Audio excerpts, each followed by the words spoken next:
Hello, in this video I'm going to show you how to make a Python program to calculate consecutive integers.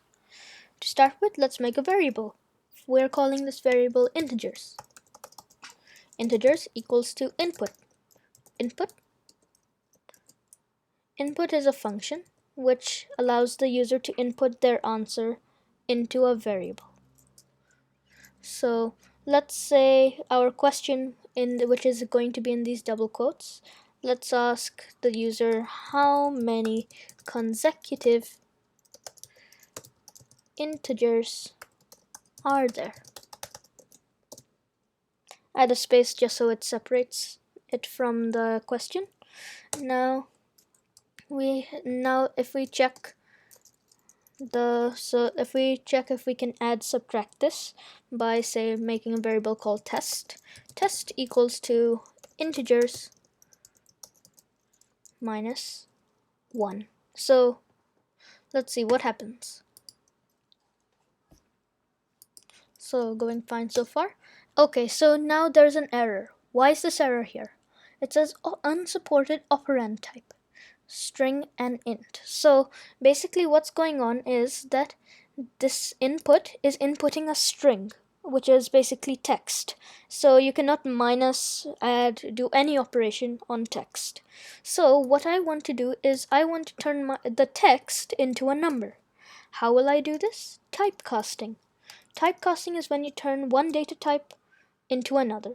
So let's add a int.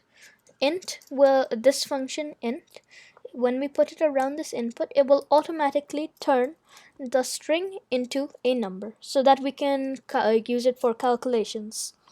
Now let's do the same thing for another variable called sum. Then let's call it int equals to int input. What is the sum of the integers?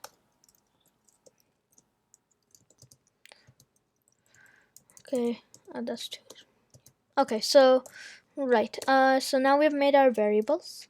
Now let's start explaining what the program will be doing. So let me write a comment. So the start of the formula will be that n. So this is a number. It will be some number which we'll find out how to calculate in a second. N plus 1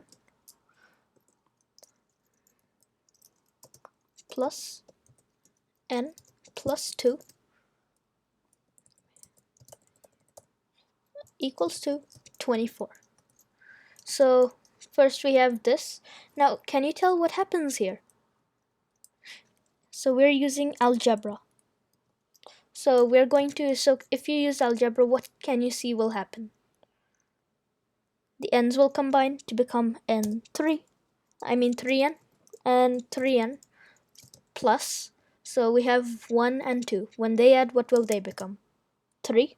So 3 and 24 still remains. Now what will happen next? What will happen next is that we are going to minus the 24 by 3. So 3n equals to 24 minus 3. So how will that result? That will result as 21. Now what should happen next? So now we should have the 3 go to the other side and divide with the 21. So n equals to 21 divided by 3. Now what will happen? Can you tell what will happen next? We got our answer. N equals to 7. So this is what our program's gonna do. However, it will be adaptable and can have things like 4n and different values. So let's begin making our program. So first we are making a variable named value. Variables are basically just boxes which can store information. So now let's explain what's going to happen here. So the calculation I'm going to do at this point will be this part right here.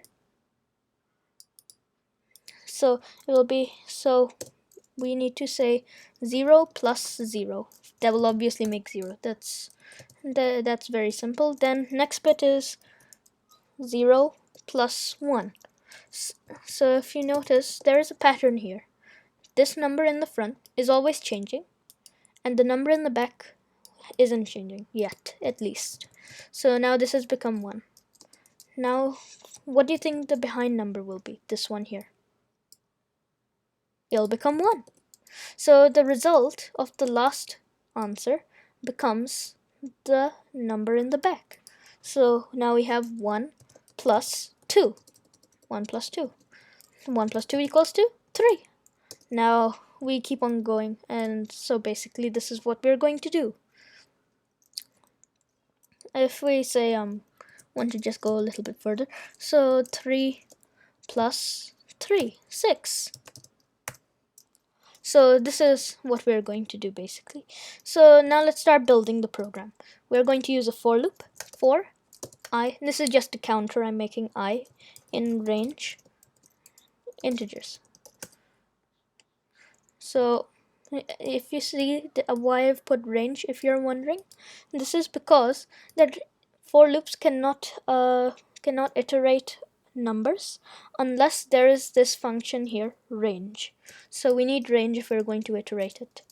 Now we put this colon, so that means it's a function. Now I mean a loop, and now we have value equals to itself. So at the moment it's equaling to itself. Why I'm doing this? Because I just wanted to add on to its same value. Now if I add a plus 1, so if you see value equals to 0 at the moment, so 0 equals to 0 plus 1. So you can see now we are having 0 equals to 0. This is this part here. Now plus 1. This is this part here. Now it's going to get a 1, and then so on and so on. So now let's go on to the next bit. So let's just to make sure that we know what it's printing, let's click value, print value. So yeah, let's see, what does it print? How many consecutive? 3, sum, 9, 1, 2, 3. This is perfect. This means it's working. So now let's move on. What should we do next in this? Okay, so let's make a variable called the sum. We need an underscore because Python cannot take variables with spaces. So to show a space, you use an underscore. So then sum minus integers. Now, can you understand which part we're on? Can you guess? This bit we're on. We're minusing the sum from the integers. So next bit we're going to do is make a variable called total. Total equals to, so let's say the sum minus value. Now we're going to put this in brackets. Okay, divided by integers. So now let's see what happens. So at the moment you can see where we're on here, this bit. So can you tell what's gonna happen? 3, 9, nothing changed. The reason why is because we're not printing anything useful yet. So the answer is there in the variable called total, but it's not outputting yet. To make it output, we want to say from the least to the greatest amount of integers. So let's make a for loop for r. So let's just, I'm calling it r, as it's also the same thing, a counter, just making it different from the other one. Integers. Okay, so now we have print. So and you can see we're now going to print something. What are you going to print? What are we going to print? We need to keep on iterating upwards, which is the reason why I put it in a for loop. So we need to put total plus r plus 1. Just simple plus r. So 3, 9, 1, 2, 3. Now,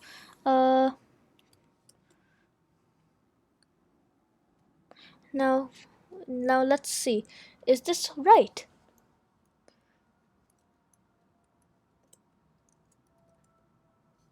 No, it is not, because we still need to add 1. This 1 will make it from 1, 2, 3 to 2, 3, 4. And 2, 3, 4 is going to be the right answer. 3, 9. Now, you can do this. Now, you can do whatever you want now. You can say there are even 10 consecutive integers. Let's make it 100. 9, 10, 11, 12. So you can see 10 values have been printed out. So now we have all these 10 values. This would be your least at the top, and this would be your greatest at the bottom. Thank you for watching. See you in the next video. Bye!